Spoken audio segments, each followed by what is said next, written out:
Hello and welcome. I'm Dr. Joe Vitale, and this is Zero Limits Living. Every week, I bring you inspiration and information to help make a difference in your life. Maybe you've been hearing about people who changed their lives, transformed their lives. Maybe they were suffering and suddenly they're successful. And you're wondering how? What did they do? Why did they do it? What works? What doesn't work?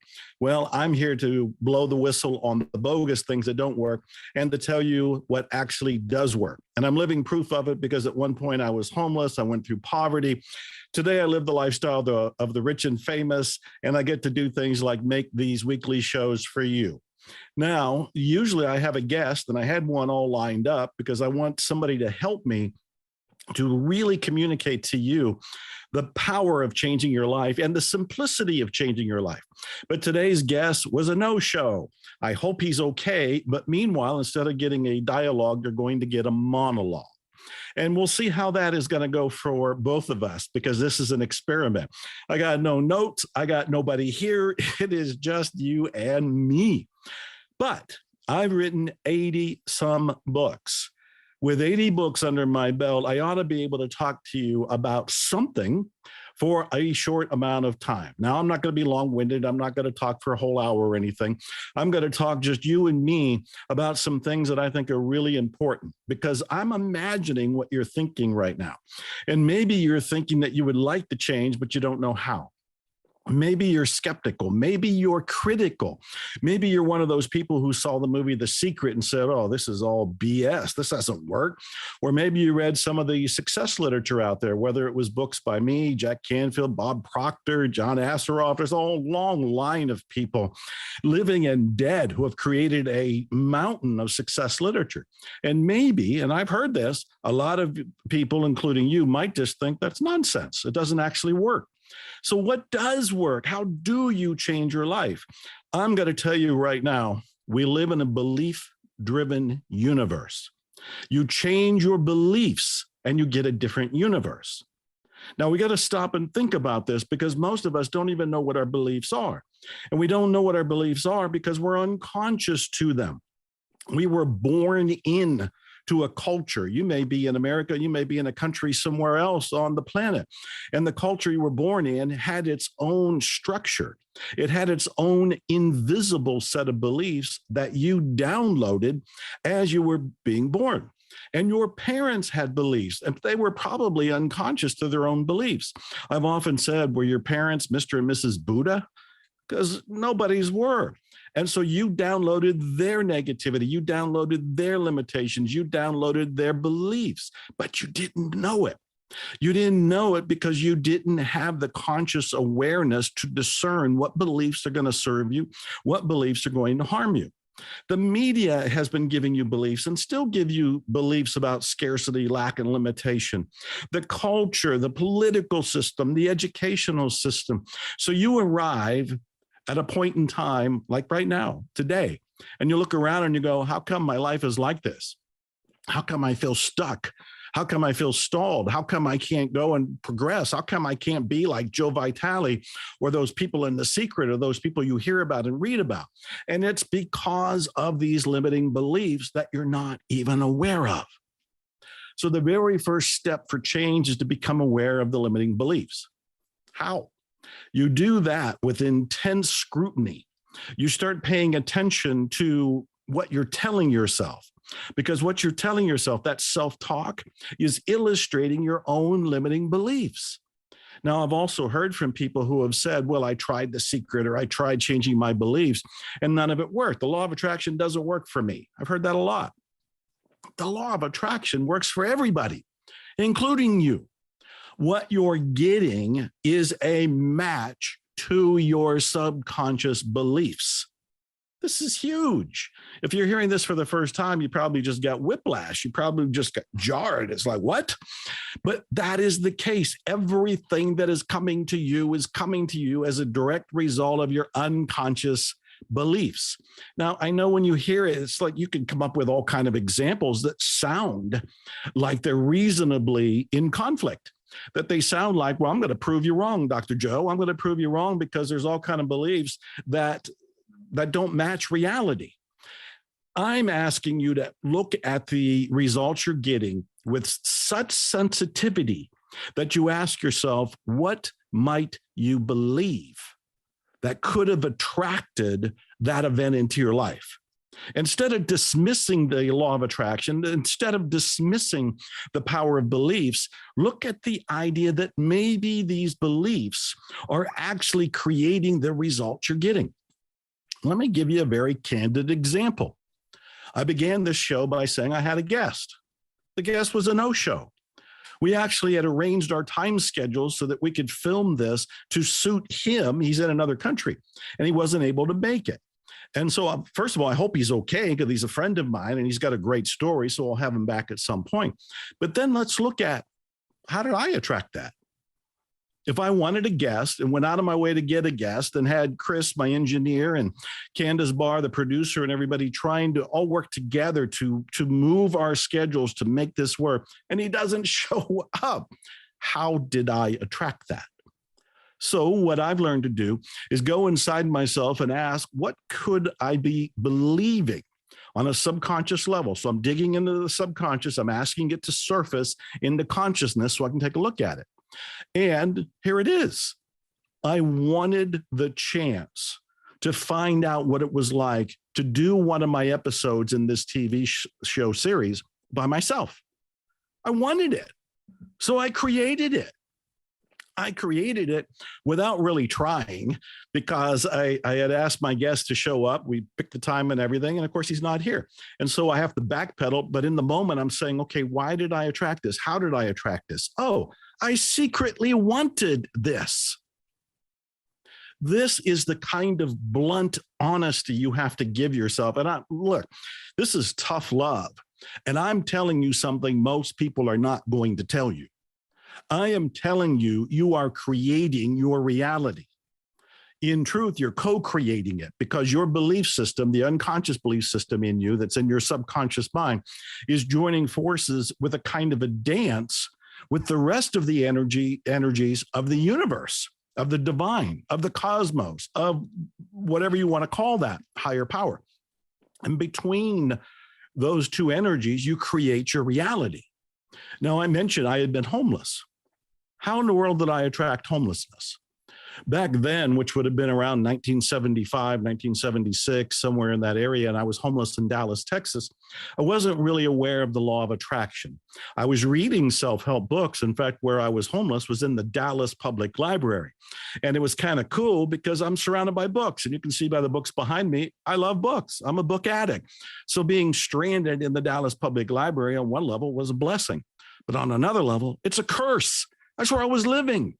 I didn't have a house. I didn't have a car. I didn't have family. I didn't have a relationship. I didn't have money. I didn't have anything, but I had books. So I'm reading those books and enjoying reading the books in an air-conditioned library, which has a bathroom and it has water. So I have all of that. And we look back and we go, okay, Joe, if the law of attraction works and you're attracting things because of your beliefs, why did you attract homelessness? Then we take a good hard look, which is what I'm asking you to do. You take a good hard look at your life and your belief system and say, okay, what might I believe to create that kind of an experience for me? Because Lord knows I didn't intentionally say, oh, I want to be homeless and then go and create homelessness. You don't intentionally create most of the things going on in your life. Most of them are stemming from your subconscious. So I looked at it and I realized, and this came as a shock, I realized I was modeling my life after authors I admired who had been self-destructive. And my subconscious conclusion was, I have to have a dramatic, unhappy, adventurous, miserable life in order to be a successful author too. That was wrong, of course, but that was the belief.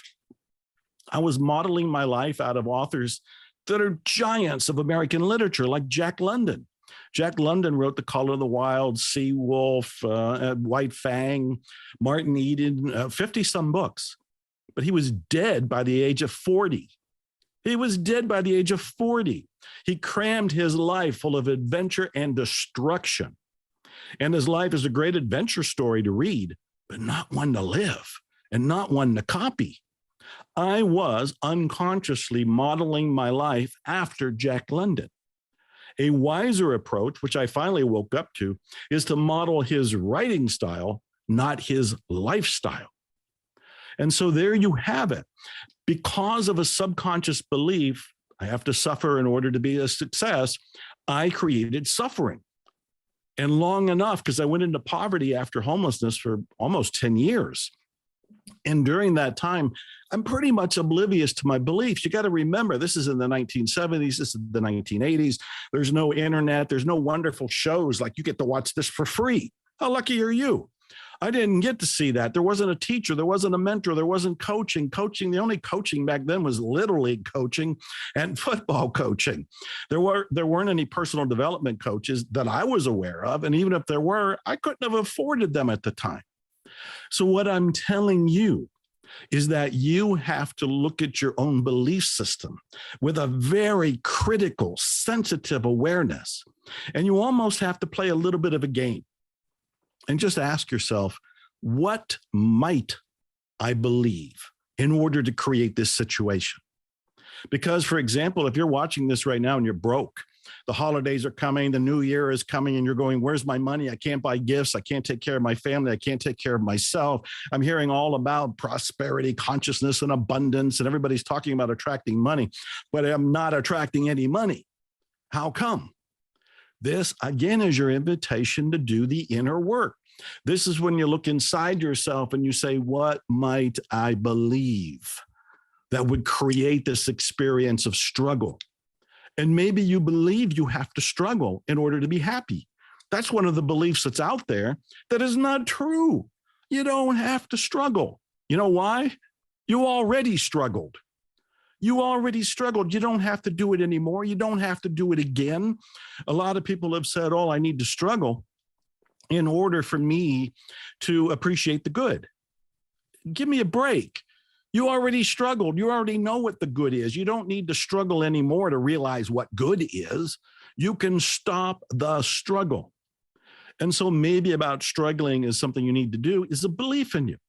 Another belief that is very rampant, especially when it comes to money. And believe me, before the pandemic, I've been to countries all over this planet that I didn't even know existed. When I was in Russia, they had this belief. When I was in the Ukraine, they had this belief. When I was in Iran, they had this belief. When I was in Peru, they had this belief. When I was in Italy, they had this belief. When I was in Poland, they had this belief. In America, they have this belief, and you have this belief. It's a limiting belief about money. And just having this belief will prevent you from attracting or at least keeping money. And what's the belief? Money is the root of all. You just said evil. You just said evil. That belief is in your subconscious mind. When I was talking earlier, as I began this rant and rave and monologue just for you, I said that you were downloading information. You downloaded that. You didn't choose love. Money is the root of all evil. You didn't choose that. It was downloaded to you, and you accepted it as part of reality without questioning it. That belief will make you struggle. That belief will make you wrestle with having money, wanting money, not having money, losing money, trying to get more money. You will have a war with money because of that belief. Well, let's take care of that belief right now. I've written lots of books on wealth.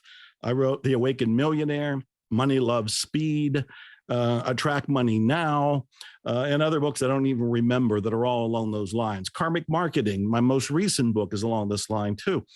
And what I try to do is to blow the whistle on that one belief. Because if I can blow the whistle on that one belief, you'll be able to attract money, more money, and keep the money and wisely use the money, because you'll be free of the limiting belief around money.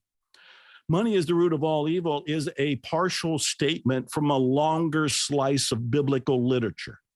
So money is the root of all evil is a horrible statement because it's not true at all. Money is neutral. Money's nothing. Money is just paper and coin. It's like saying this pen is evil. It's not evil. It's a pen. I can use it to write something evil. I can use it to probably stab you. I can use it to write a song or a love letter or a poem. I can do all kinds of wonderful things with the pen. It's not the pen.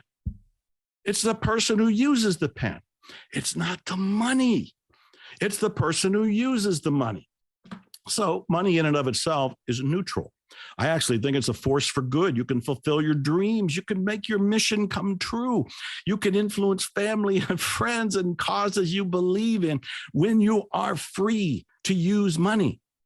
So money is the root of all evil is a slice of a longer statement. The longer statement is the love of money is the root of all evil. The love of money. Well, that's only slightly better, but you have to look at the reality that the wealthy, well-adjusted people I know, hopefully including myself, are not in love with money. We're not in love with money. We appreciate it. We leverage it. We use it. We direct it. We use it as a kind of a scorecard in a game, but we're not in love with money. This is an important mental shift. This shift alone will free you. Money is good. Money is actually spiritual. Money is a force that you can use to help yourself, your family, your friends, the causes you believe in, and the planet itself. Let me give you a quote that'll really help you understand this whole issue of money. There's an author by the name of Arnold Patton, and he wrote a real tiny book called Money. And the book is hard to get and fairly expensive if you do find it. And you don't really need to go read the whole book because I'm going to give you the essence right now. He has a line in that book, and Arnold Patton said, the sole purpose of money is to express appreciation. The sole purpose of money is to express appreciation. That's a head spinner. That's a statement to awaken you. The sole purpose of money is to express appreciation. When I first heard it, I thought, well, there's probably some exceptions to that. I started thinking about it, and I thought, well, when I write the check to pay for my internet, my electricity, I'm grateful to have electricity. When I write a mortgage payment, I'm grateful to have a house. My God, I was homeless. I'm grateful to have a house. When I write a car payment check, I'm grateful to have cars. When I write checks for books, I collect books. I'm very grateful to have books. It shifted me. In the old days, and probably with you today, when you were writing checks, when I used to write checks, I grumbled because I always thought of lack and limitation. I always thought there isn't enough. I always thought I won't get more. I always grumbled because I felt resentful that I had to give up what seemed like all I had. I shifted. And now I know when I'm writing a check, I'm saying, thank you. And in fact, my dear friends, Jerry and Esther Hicks, who channel Abraham, they were my early clients way back in the 1990s. Jerry, of course, is gone now, but Esther is still out there. Jerry used to say that in the memo part of the check, he always wrote the phrase, thank you. Thank you. And Ken Honda, who is an author in Japan, says there's at least one tycoon in Japan who credits his entire success to always saying thank you when he releases any money. What are we talking about here? We're talking about changing your beliefs. And what I'm urging you to do in this solo episode here, when you get to hear a monologue by Dr. Joe and nobody else, is I'm inviting you to look at your beliefs. I'm inviting you to look at your own self-talk. I'm inviting you to be incredibly razor sharp aware of what's going on in your mind. In fact, what's going on in your mind right now? As you're hearing all of what I'm saying, you're filtering it through your belief system. You're filtering it through your existing belief system. If you say something like, well, I agree with Joe, well, you've got beliefs in you that are in alignment with what I'm saying. If a part of you is saying, no, Joe, that's not right, money, it really is bad, then you have beliefs that are saying that. Now, what I'm urging you to do is not only become aware of your beliefs, but ask yourself, do the beliefs serve you? Do they serve you?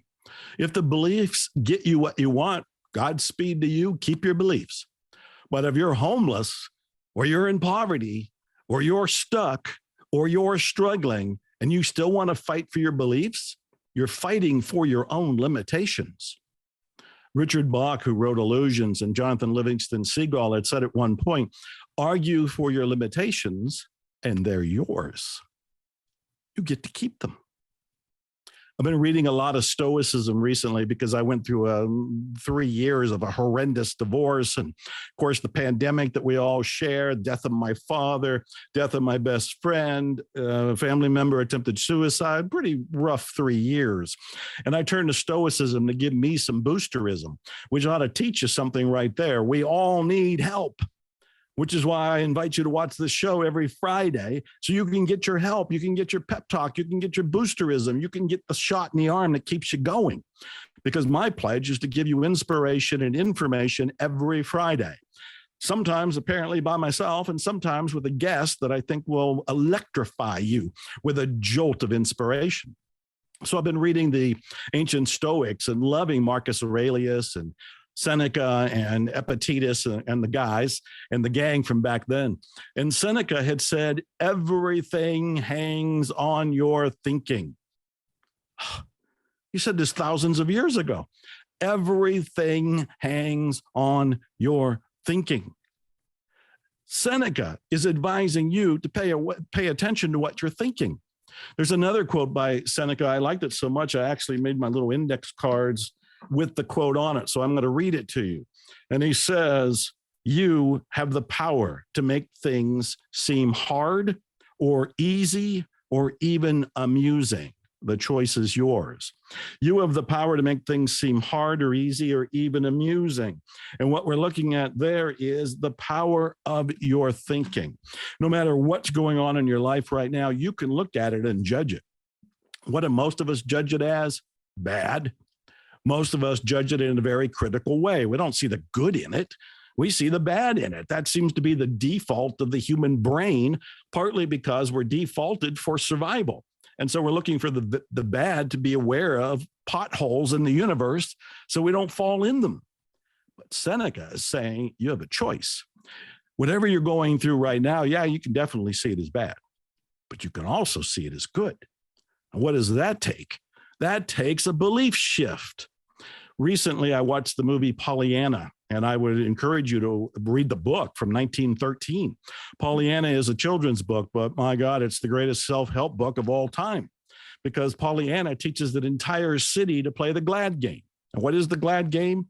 You look for the good in every situation, including yours, and in every person, including the person that you're arguing with at home or at work.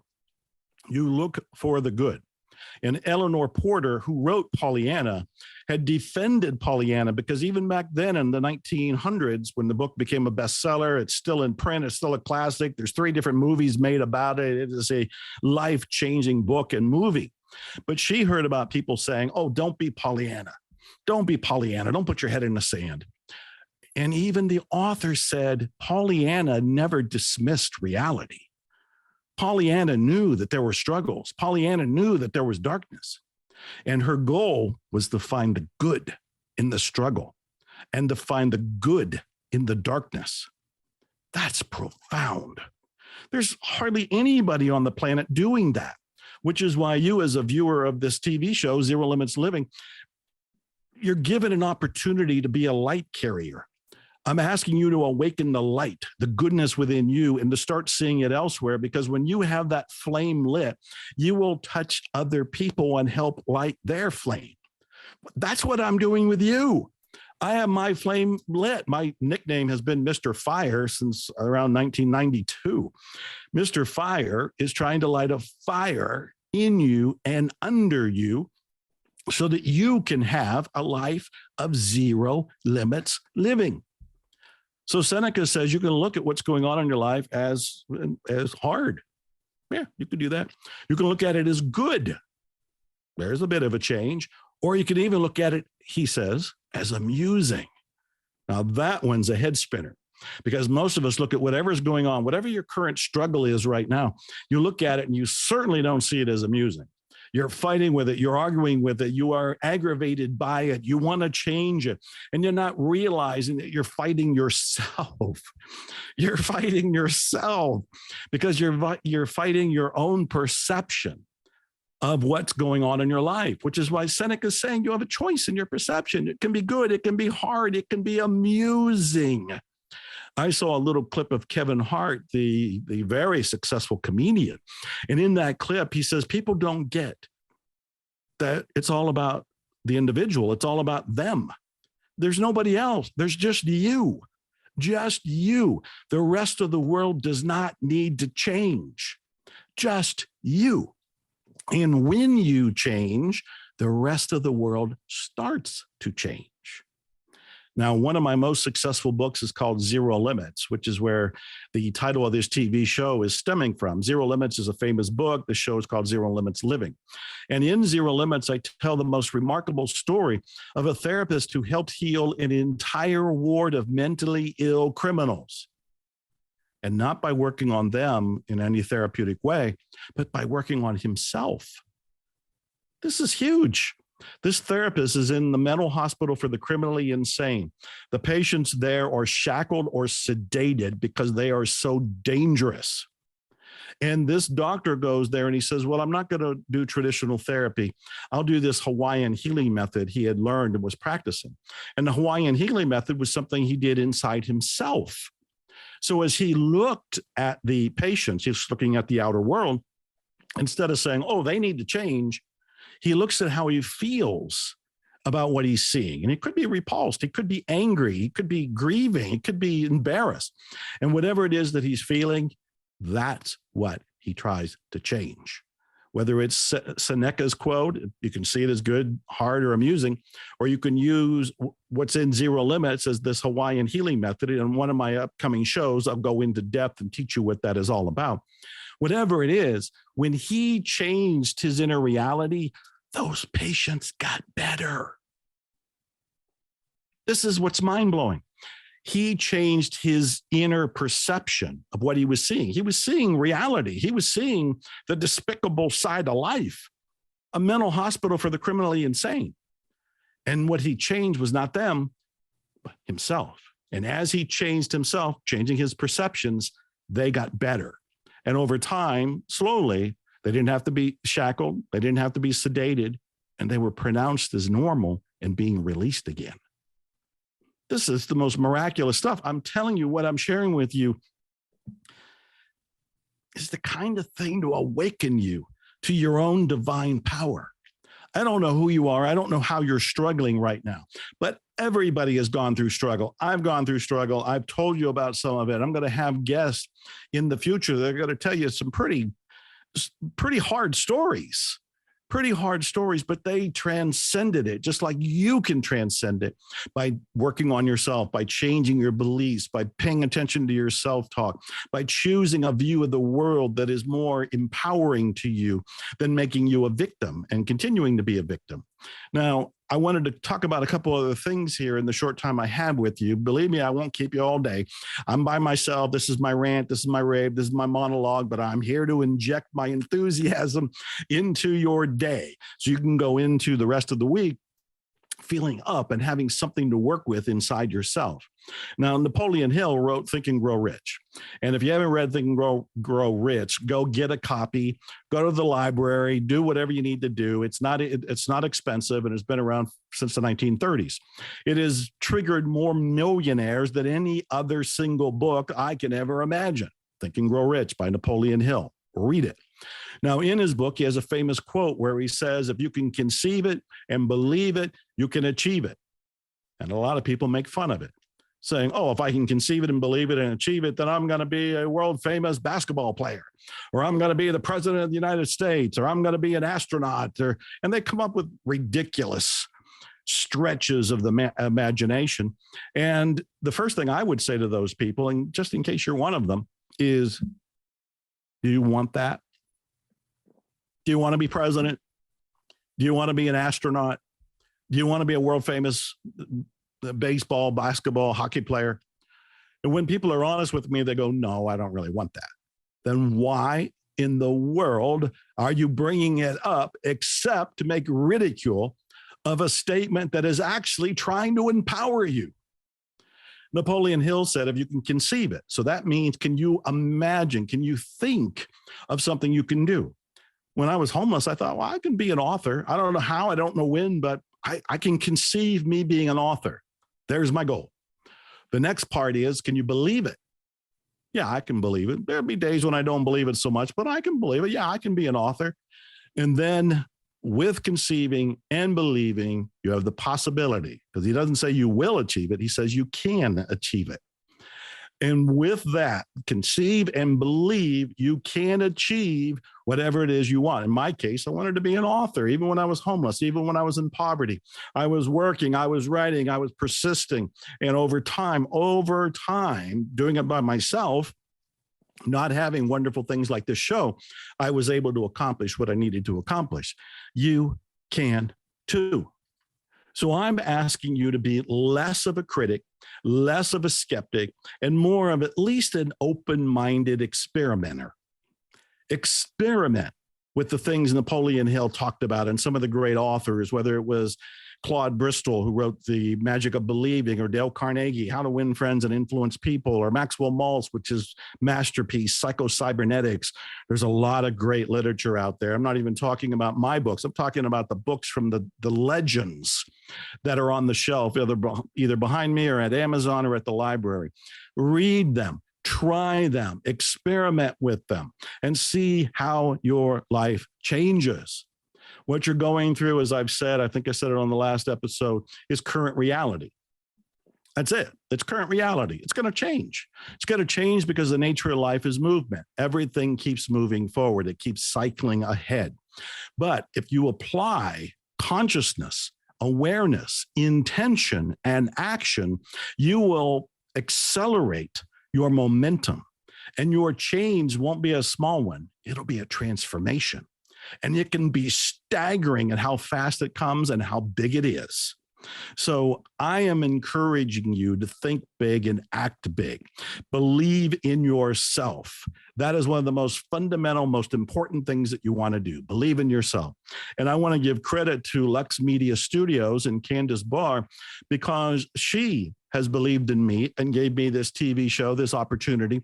And Luxemediastudios has provided this means for me to reach the masses, which means you're seeing it because of Candace Barr and Luxemediastudios. So I thank them. And I want to remind you that Zero Limits Living, this TV show, airs every Friday. And you can watch it on Roku, Apple TV, Amazon Fire, YouTube, or you can simply go to ZeroLimitsLivingTV.com, ZeroLimitsLivingTV.com, and you can sign up to be notified whenever there's a new episode. Or maybe the easiest of all is go download the Lux TV app, and you can watch this show and all the other shows that Luxemediastudios has whenever you like, at your convenience. So I'm Dr. Joe Vitale. You've been listening to me deliver a sermon of love. Stay tuned next week, more inspiration and information, and probably with a sidekick of some sort or another. Expect miracles. Thank you. Glutathione is a big word. It's the body's own master antioxidant. It's a scavenger for free radical, bacteria, and viruses. There are no products in the market with the ingredient NASET. NASET increases the production of glutathione that's in our body already to strengthen and enhance our immune system, elevate sense of well-being, support muscle strength and endurance, cognitive function, and liver support. It helps with increased energy and blood sugar regulation. Get your bottle of GSH Plus from www.salvationnutra.com.